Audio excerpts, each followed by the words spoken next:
What if the fate of LeBron James' legacy, his twilight years, his last stand hinges not on the Lakers' star-studded roster or the front office's maneuverings, but on a single seemingly innocent tweet? What if the ripples from a quiet, congratulatory message could signal the seismic shift that sends the king roaring back to the place where his basketball journey began? Welcome back to Lakers News Fan Report, where raw truth meets purple and gold passion. Smash that like button, hit subscribe, and ring the bell so you never miss a second of this drama. The whispers in Lakers Nation have never been louder, and tonight we're diving headfirst into a shadowy narrative swirling around the game's greatest current icon, LeBron James. The air is thick with rumor, speculation, and a tantalizing promise of chaos just beneath a veneer of routine off-season moves. It all started quietly. LeBron played his hand, exercising his player option to stay with the Lakers for one more year. A move that on the surface seemed like the seasoned veteran simply keeping his options open. But then his agent dropped a cryptic hint talking not about immediate contracts or the Lakers specifically, but about seeking the best for Lebron at this critical chapter of his career. What does the best even mean when you're a four-time NBA champ, arguably the most versatile force in the history of the league? Does it mean chasing rings in purple and gold? Or is the king eyeing a coronation elsewhere? That open-ended statement alone was enough to send fans into a frenzy. But then came a spark, one that ignited a wildfire of speculation across social media and sports talk shows alike. A tweet, a simple yet loaded message from LeBron to Brandon Weems, newly elevated to assistant GM for the Cleveland Cavaliers. "Yes, sir. Congratulations to my brother B. Weems. Super proud of you, man," LeBron posted on X, as if dropping a breadcrumb that hints at a feast of secrets behind the scenes. Think about it. LeBron, who has been strikingly silent on the Lakers' off-season drama, the retooling, the trade chatter, suddenly breaking his silence to celebrate a friend's promotion not in LA, but in Cleveland? That's not just a tweet. That's a clue, a signal flare tossed into the haze of speculation. News broke that Cavaliers owner Dan Gilbert, notorious for his complicated history with LeBron, had just re-signed 3 of his top executives, including Weems himself. Routine front office housekeeping? Not for the Lakers' faithful watching. With bated breath. Because it's not just about business titles or management structure. It's about the deep, personal connection between LeBron and Weems' 2 Acro natives, childhood friends who honed their skills together at St. Vincent St. Mary back in the early 2000s. Their paths diverged as LeBron vaulted into global superstardom, and Weems carved out a respected niche in basketball operations, but their bond never broke. So, when Weems climbs the ladder inside the Cavs front office, and LeBron publicly showers him with brotherly pride while staying mum about Lakers moves, the implications hit hard. Is this just loyalty to a lifelong friend, or a signpost marking? A return to Cleveland? The narrative writes itself in the minds of every fan stitched into LeBron's storied journey. The king has left Cleveland before twice, actually first sprinting to Miami chasing championships, then orchestrating a triumphant return to bring a long-awaited title home to the land of the Cavaliers. That history is layered, soaked in. Emotion, redemption, and unfinished business. Could this be the prelude to Chapter 3 in those Cleveland Chronicles? We know from the whispers in the media that the Lakers front office is running on all cylinders, wrestling with salary cap realities and the weight of expectations that come with a franchise, fresh off a championship yet desperate to sustain that glory. The stage is set for tension between coaches eyeing the perfect rotation, executives hunting for the right pieces, and LeBron himself balancing legacy, health, and an aura that few in NBA history have ever carried. Yet, amid all this, the pulse of this story is personal. A friendship rekindled, a king's gaze turned homeward, and a city on the edge waiting for its hero to return. What does it mean for the Lakers if their cornerstone quietly whispers farewell? How does that shift the delicate balance of power in the Western Conference when the king could rejoin an Eastern Conference rival? The stakes couldn't be higher. This isn't just a game plan or a contract clause. It's about identity, LeBron's. Identity, and what that represents to fans who have witnessed his rise, his heartbreaks, his triumphant returns. Can the Lakers absorb the sting of possible loss? Can Los Angeles fans stomach the idea of their emblematic leader chasing unfinished dreams somewhere else? Or is this all just smoke and mirrors, a fan-fueled fever dream crafted from one tweet? Digital echo? As a lifelong Lakers fan, I can't help but feel the weight of this moment settle deep into my bones. A mixture of dread, hope, and that familiar gut-wrenching excitement that only comes when legends stand at crossroads.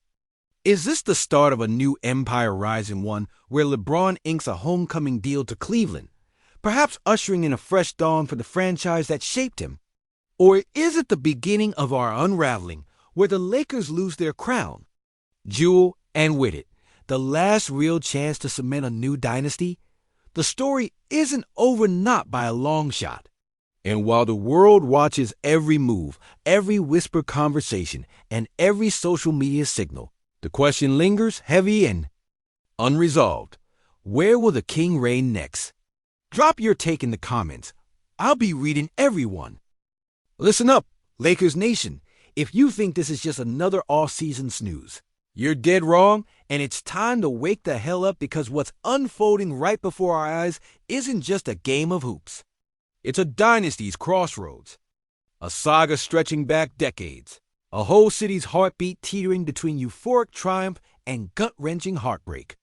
The very essence of LeBron James' legacy, this king who's been our beacon since the Showtime Lakers were just stories told to us by grandpas. Through the glories of the early 2000s with Kobe and Shaq, through the relentless hustle of the Potuti Owie, 2010 revenge era where we clawed back from the depths, and yes, even through the sweet taste of that 2020 bubble championship, which, let's be real, none of us believed was possible after years of wandering in the wilderness post-Kobe. The question now is simple but monstrous.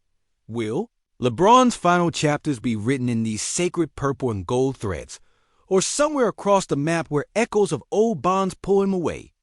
Imagine the weight of that question sinking in for every player, every coach, every fan who's tattooed that Lakers logo on their souls. Because when a legacy this grand opens a fracture line, it causes seismic shifts not only in roster construction or trade talks, but in the very identity of the team.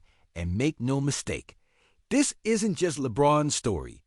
It's Anthony Davis' crucible, it's Austin Reeves' baptism by fire, and it's Bronny's burgeoning journey shadowed by his father's looming colossal legacy.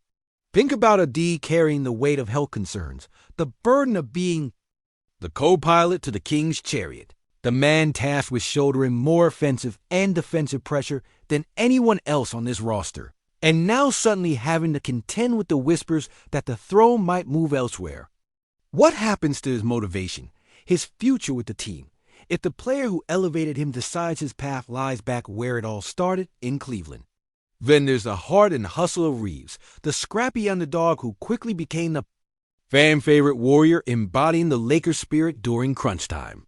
Reeves was supposed to be the spark off the bench, the glue, the next chapter of purple and gold pride. But what does it do to that fire when uncertainty clouds the locker room? When your de facto leader is texting a close friend who just leveled up on a bitter rival's front office? And what about Bronny? The torchbearer truly emerging now, swirling in the maelstrom of NBA pressure and legacy expectations, his own path potentially shaped by his father's decisions that may or may not leave Los Angeles behind him. You think father-son dynasties are immune to the chaos of front office political chess? No way. This was a powder keg that could explode in the very fabric of Lakers fandom. But peel back the layers a bit more now. Imagine the front office sitting in Lakers headquarters. Cap sheets and futures spread like war maps across the conference room table. Jeannie Buss staring down a complex dilemma. She's the inheritor of Magic's dream, the keeper of Lakers tradition, and yet the very foundation she's protecting is cracking. And here comes the twist word leaks of a billionaire. Investors circling the Lakers with ambitions to disrupt the balance of power, signaling a new era of ownership that could mean big money but also big upheaval. Does that mean the king stays? or feels cornered, estranged by corporate interests, pushed toward old friends and familiar grounds instead. The tension is palpable, like watching the 1980s Showtime Lakers roll through the league with dizzying fast breaks and a swagger no one could touch, or the relentless three-peat comebacks in the 2000s when Kobe was untouchable, to the bittersweet afterglow of 2010 when we carried the weight of vengeance and rebirth, or even the surreal bubble, triumph where a fractured team found its way to glory against all odds. Each era was built on a foundation of unwavering loyalty, epic talent, and a city's love that bordered on obsession. But what if this fracture between LeBron and Los Angeles isn't just a blip? What if it's a rupture that splits eras? Now, zoom out beyond the purple and gold to the raging battlefield of the Western Conference. If the Lakers lose LeBron, what does that mean for the balance of power? Do the Golden State Warriors, those familiar foes with their combined rings and ceaseless hunger, rise again to gobble up titles with Stephen Curry cooking in the backcourt and their crafty veterans circling like sharks?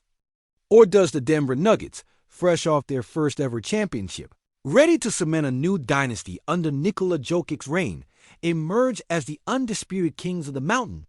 Picture also the Phoenix Suns, with star power and savvy front office moves, and the Clippers, forever in the Lakers' shadow, but itching to seize any weakness and rewrite the city's basketball narrative on their own terms.